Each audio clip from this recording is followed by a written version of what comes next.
A big focus, Tahawwur Rana, an accused in the 2008 Mumbai terror attacks, is being brought to India in a special plane after he exhausted his legal options in the United States. This is what our sources have confirmed. In fact, that plane would need refueling and is expected to touch down either tonight or early tomorrow. This comes after the US Supreme Court rejected Tahawwur Rana's petition requesting a stay on his extradition to India. In fact, the application for stay addressed to the Chief Justice and referred to the court has been denied. This is what the Supreme Court order read on Monday. The 64-year-old, though, was lodged in the Metropolitan Detention Center in Los Angeles, and he is associated with Pakistani-American terrorist David Coleman Headley, one of the main conspirators of the 26/11 attacks. Headley conducted a recce of Mumbai before the attacks by posing as an employee of Rana's immigration consultancy, and investigators claim that Rana personally traveled to Mumbai from Dubai ahead of the attacks to ensure that all the relevant arrangements were in place. In fact, joining us on the broadcast with a quick view is 26/11 eyewitness, a businessman who was attending a dinner at the Taj, Mr. Dilip Mehta. Mr. Mehta, thank you so much for making time for us. Now, as we understand, Tahawwur Rana is being brought to India in a special plane after he's exhausted all his legal options in the US. Your first reaction? You would have no idea how happier man I am. And I was always believing that justice is delayed but not denied. Today, it's a very, very big victory of all Indians who have been really waiting for this and giving now a situation where Pakistan will have to put their foot in the mouth and get the idea about all the interviews and credentials and the names of the army officers who were involved with him in that terror attack. So the question now for India is that how soon this kind of interrogation and will take place, which is going to be a big event for all the Indians here. I would thank personally Mr. Modi, who requested President Trump for during his visit last that this man has to be extradited to India, and India did succeed. So I feel that all said and done, the man who is the chief perpetrator of the terror attack here is now brought to books, and full marks to Indian authorities for having been able to accomplish this task as of now. Right, as many as 166 people, including 6 Americans, had actually been killed in this nearly 60-hour assault that had sent shockwaves across the country, the memories of which are still very painful for many. Thank you so much, sir, for joining us. In fact, our reporters have also been tracking all the finer details for us. Sunil Prabhu has been tracking the latest as far as the NIA is concerned. He joins us from outside the NIA office. From Parliament, we have Aishwarya Jain, and from Mumbai, we have Radhika Ramaswamy joining us. Let's get in a word as far as the NIA is concerned with Sunil first. Sunil, the National Investigation Agency recently obtained the court order seeking the transfer of the case from Mumbai to Delhi. So take us through what's next. Is the NIA likely to seek the custodial interrogation once Mr. Rana's arrived? That's right. There is a special designated NIA court here in Delhi, and this will be seen as an isolated case in terms of trying. And it will be, of course, a multi-agency probe. The NIA has people, and they will, once he arrives in New Delhi, be interrogated by a multi-agency about the key conspirators. He is, of course, a conspirator. Who are the other conspirators? Who are the other accomplices? As was pointed out by one of those who was present when this ghastly, terrific, horrible terrorist incident took place. So those who were responsible, we have been able to get the terrorists killed, and Mohammed Kasab was finally hanged to death. Now, of course, is the accomplices, the key conspirators, people who had done the recce, who had ensured that this kind of coordinated attack on the Indian state cannot get away. And it's in that context that the NIA will work with various agencies, interrogate them, and then, of course, place that charge sheet because they will have to take this forward, and in the designated court, the law very clearly specifies that for any act outside the country, then it has to be tried in Delhi and not in the case, in this case where the incident was in Mumbai. So most likely it is going to be depending on, of course, how the charge sheet is filed and the interrogation that takes place here in New Delhi. Sunil, thank you so much for joining us with those crucial details. Do stay on with us as I get in a word from Mumbai as well. Radhika Ramaswamy has been tracking the details too. Radhika, we are given to understand that high security cells in Delhi's Tihar and Mumbai's Arthur Road prison have been asked to be prepared for a high-risk detainee. Absolutely. Mumbai police is all set as far as Tahawwur Rana's extradition is concerned and his subsequent trial is concerned. Of course, prisons have been readied for Tahawwur Rana. But, if I may take you through Tahawwur Rana's role in particular, of course, he's been named in the charge sheet. It was David Coleman Headley who had named him. How his visit was facilitated by Tahawwur Rana is something he had said in that deposition before the court. In fact, Tahawwur Rana had set up his immigration center in Mumbai, which sort of paved way for David Headley to make multiple visits to the city, to conduct recce as well, and also that Tahawwur Rana himself was in touch with several of the handlers, and he was, of course, responsible for conspiracy, is something that the Mumbai police had also said in its charge sheet, apart from central agencies. And very importantly, Mumbai police had filed a supplementary charge sheet. This happened more than a year ago. In that supplementary charge sheet, it speaks about how Tahawwur Rana himself had visited Mumbai days, weeks before 26/11. He had stayed in a hotel in Powai. He had conducted recce of several of the landmarks and also communicated with David Coleman Headley and several other people associated with this entire terror attack. And the communication between David Headley, emails, phones, chats, all of that is also part of the evidence, is what the Mumbai police officials have also told us. So yes, incriminating evidence against Tahawwur Rana is what officials have told us. So therefore, it will be very interesting to see what kind of information will be extracted from him, because there are other terrorists who also been named in the original charge sheet as far as 26/11 case is concerned.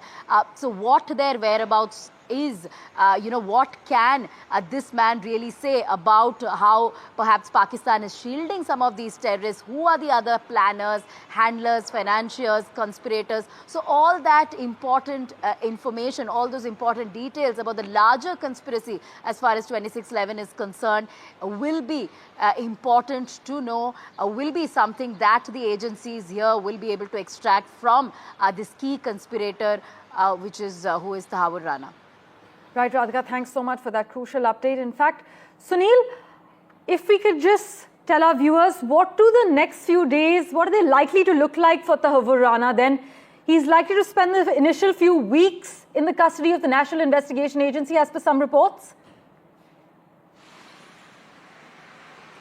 Of course, that is definitely a requirement. Usually the practice is 15 days. It can be extended and carry on, because unless they are satisfied, and as it has been pointed out, a charge sheet has already been filed, supplementary charge sheet in Mumbai. So if that is the case, is it going to be done in Mumbai or Delhi? Because this is a case, a conspiracy against the state, and also has cross borders in terms of, from Dubai and various other linkages.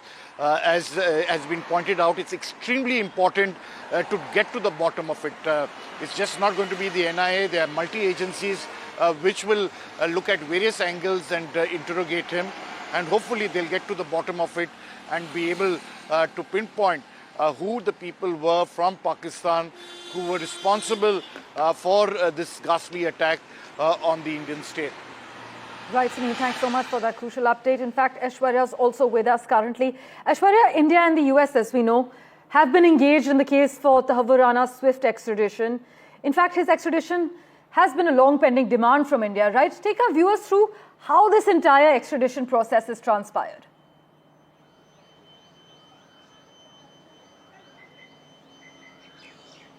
Well, definitely the victims of the Mumbai attack had been demanding that there should be an extradition of Tahawwur Rana as soon as possible, and Indian authorities jumped into an action as soon as the petitions were rejected by the US top court. Remember, there was just not once, twice, but multiple occasions that Tahawwur Rana reached to the US top court with his petitions. In fact, in those petitions, he mentioned about if he would be extradited to India, then in the Indian jails he would be tortured. He also mentioned about the on the basis of humanitarian ground that he should not be extradited to India, and there were multiple things that he said in those petitions, but ultimately those all were rejected by the US top court. And as soon as that got rejected, the Indian authorities jumped into an action in a very fast-paced manner. It was the Indian authorities, a multi-level delegation, the officers from the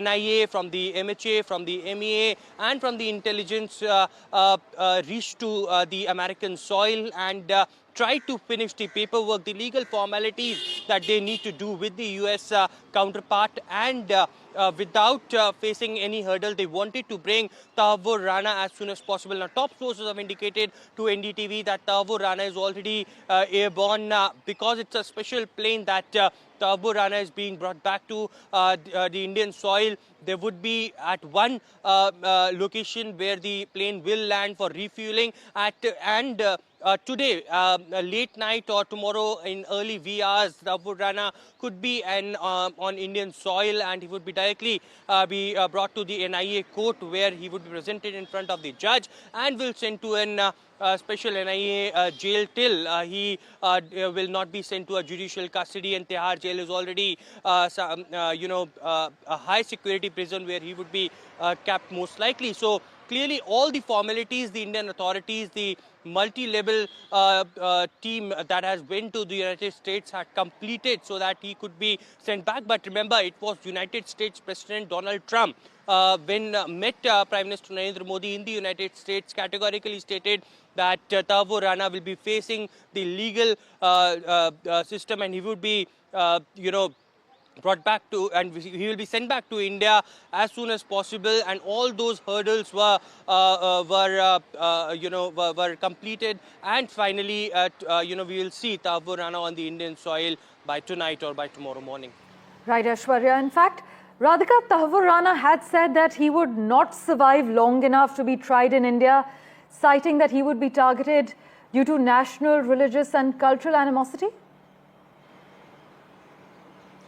That's right. That's what he had said in the petition filed before the US Supreme Court. Remember, he had filed multiple appeals to escape extradition. So therefore, several reasons had been given by Tahawwur Rana. One, that he will be tortured, he will be attacked, harassed if he's brought to India due to religious as well as cultural reasons. Of course, that was rejected by the US Supreme Court.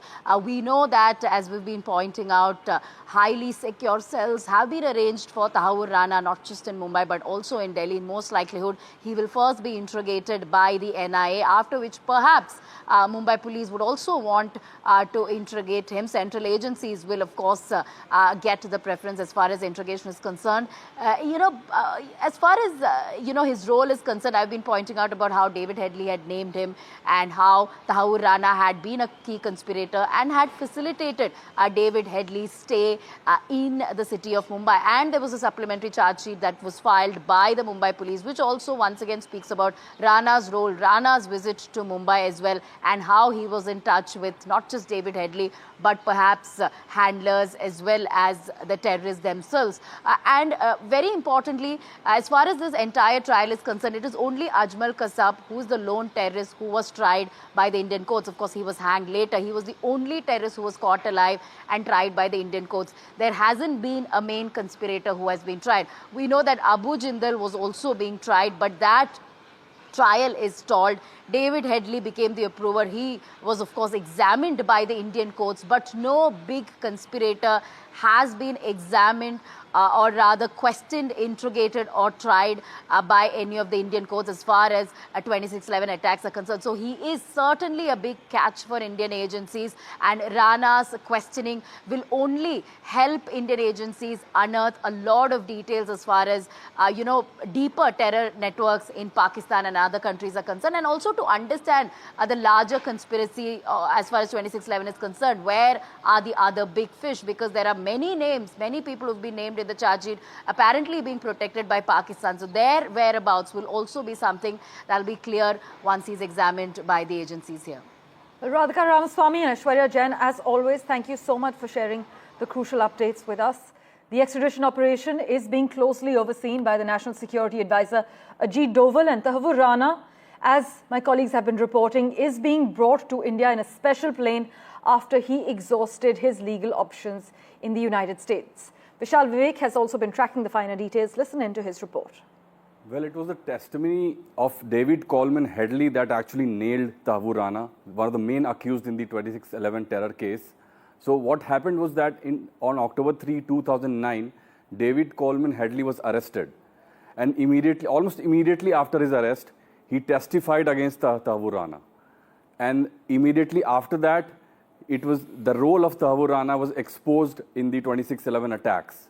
So what Headley said was, Rana gave some logistical and financial support to Headley. So Headley was visiting Mumbai to do some recce operations. He visited Mumbai for months. He scanned many areas that were supposedly targeted. And what Headley went on to say was that Rana helped in opening an office in Mumbai. So it's been widely reported that Rana had a very successful immigration consultancy agency, and he had used that agency to help Headley. And Headley had posed as Rana's immigration consulting agency firm's agent. And that helped him gain access to a lot of areas that were reportedly attacked, at least 4 to 5 areas, and almost killed close to 200 people. So this is what happened. A series of testimony from David Coleman Headley nailed his role, established Tahawwur Rana's role in this whole conspiracy that killed almost 200 people.